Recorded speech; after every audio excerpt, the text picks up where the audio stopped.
Welcome back to ELN Morning. Before the break, we saw how to make a delicious St. Patty's Day treat, and now we have Jordan Link live in the studio, an Irish step dancer. Thank you for joining us. Of course, I'm glad I could come. So I guess my first question is, how did you get into Irish step dancing?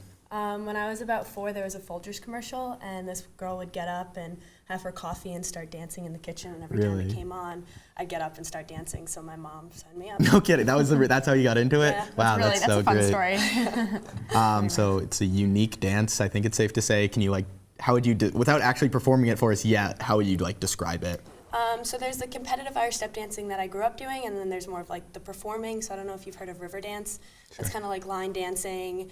And most of it is just all rhythm, but the main premise of it is the sound of your feet while keeping your upper body really stiff. Okay, very cool, very cool.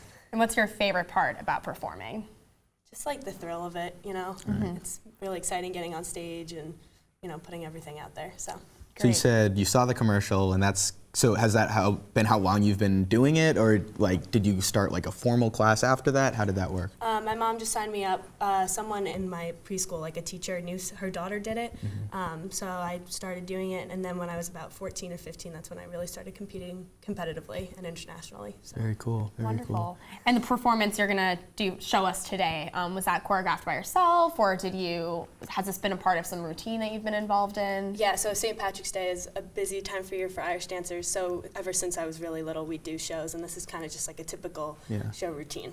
Very nice. I get the feeling that it's a dance that interest in it spikes around St. Patrick's Day, but the rest of the year it's not so much. Is that the case? Yeah, pretty much. Everyone, and everyone does the fake little Irish step dance. Right, so, right. Yeah, St. Patrick's Day is when everyone wants to know what's Irish dancing all about. And for not so much dancers like us, is it learnable, or is it one of the more complex? It's learnable. I mean, there are parts of it.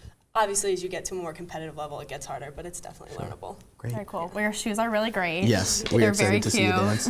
So we'll let you take away. And, awesome. Thank you, Jordan. Yeah, we'll Appreciate it. I'll take your mic. Yeah. Thank you.